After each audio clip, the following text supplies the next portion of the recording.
Bon, aujourd'hui, une petite sortie sur le plat dans la ville.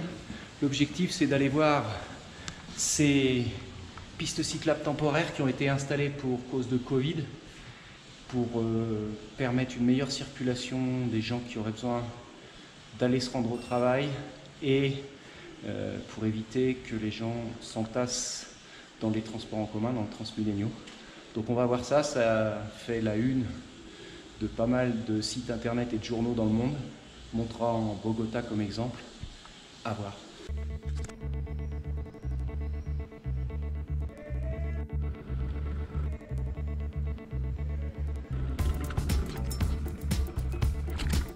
Je commence donc par la plus célèbre de ces pistes cyclables temporaires. Plus célèbre, pas seulement parce que tu l'as déjà vu dans les épisodes précédents de cette série, mais aussi parce que c'est une avenue qui circule énormément, un axe de nord-sud très emprunté, et que la piste temporaire qui a été installée est assez longue. Elle va du centre-ville de la place Bolivar, comme tu as pu le constater dans l'épisode 4 de cette série, et elle remonte normalement au nord jusqu'à la Calle 106, sachant que moi je débute par la Calle 42.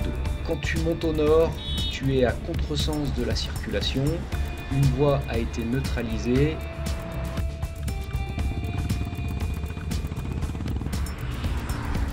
De l'eau, il a plu dans la nuit. Tu remarqueras que les bus portent les conseils des gestes barrières, lavate las manos, lave-toi les mains. Et puis tu remarqueras aussi que, bizarrement, je suis à contresens et pourtant j'ai des feux qui sont dirigés du bon côté. Et puis tout au long du parcours, tu vas apercevoir ces personnes en uniforme rouge et orange qui sont les responsables de la cyclovia, qui donnent des conseils, qui maintiennent un peu l'ordre, qui font attention à la circulation.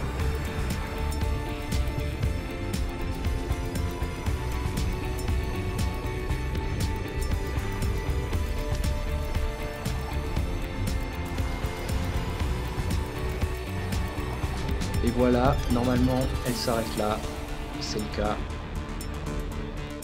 J'emprunte donc ensuite une rue qui n'est pas du tout cycliste habituellement, la 106, qui elle est cloisonnée avec des cônes de la DDE. Ça se rétrécit.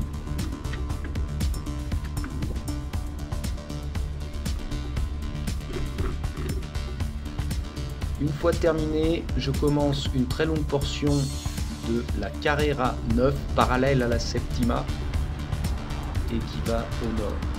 Je décide d'aller jusqu'au bout, d'abord en longeant les rails du train touristique qui emmène à la mine de sel de Zipaquirá.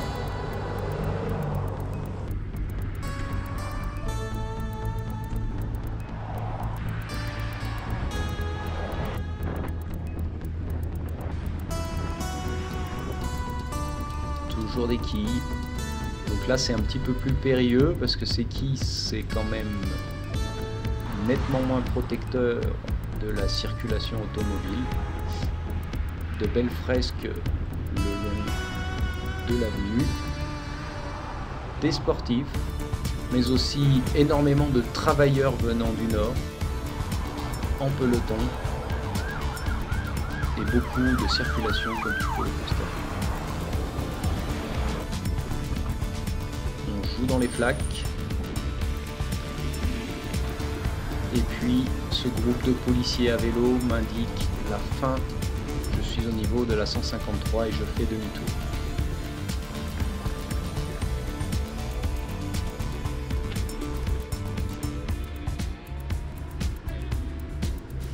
Nouvelle stratégie d'évitement des grosses flaques, un petit peu plus risquée mais beaucoup plus efficace.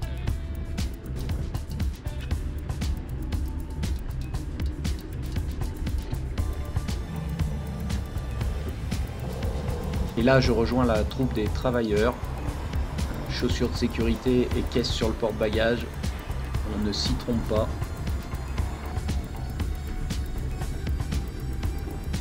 Petit panneau Cali, c'est toujours sympa niveau exotisme. Et j'en ai fini avec cette portion-là. Je décide de m'engager sur la Calle 116, qui est indiquée sur le plan de la mairie comme une piste cyclable temporaire, bien que je sache qu'elle soit équipée d'une toute neuve piste cyclable permanente. Je vais donc aller constater que la piste cyclable temporaire n'existe pas. La très belle piste cyclable de la 116, je pense qu'elle nécessitera le tournage d'un épisode en entier.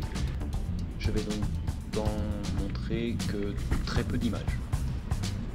Je rejoins l'Avenida Suba, puis je m'engage tout de suite sur la droite, encore plus à l'ouest, pour rejoindre l'Avenida Boyaca. Et je n'irai finalement pas jusqu'à la Boyaca, mais je vais rentrer par la piste cyclable le long du canal qui pue, qui elle aussi méritera sûrement plus tard un épisode en plus. Je me retrouve enfin sur la Calle 80, qui est également une énorme artère qui permet de sortir plein ouest de la capitale. Elle aussi indiquée comme une piste temporaire, bien qu'équipée d'une piste cyclable permanente. Ils ont créé un tronçon très court de cyclovia temporaire qui permet de passer par le pont où passent les autos et donc d'éviter pas mal de kilomètres. Alors là, les deux schtroumpfs, je devine qu'ils proposent une désinfection. Oh! Encore ces énormes plots rouges, mais là ce sont des travaux, puis un petit raidillon et je retombe sur la Septima, juste au nord du lycée, auquel je jette un petit coup d'œil nostalgique.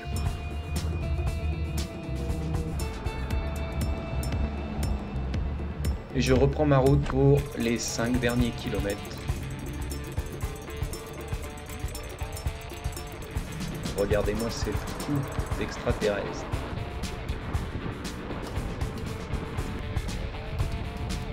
J'ai décroché la caméra et je te fais quelques plans de mes gros mollets, de ma sale tronche.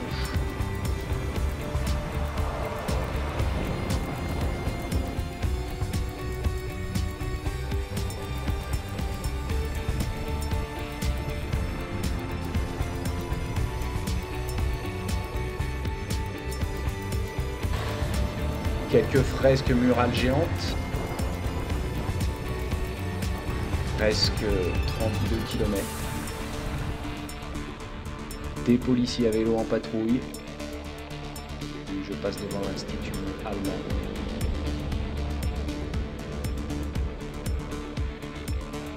J'en termine. Maintenant, place au montage. Au final, j'estime avoir emprunté environ une douzaine de kilomètres de ces pistes temporaires. Initiative intéressante évidemment, un poil dangereuse vu la multitude d'utilisateurs et certains passages comme les ponts où on croise des voies automobiles avec des véhicules lancés à grande vitesse. Mais je confirme, elles existent.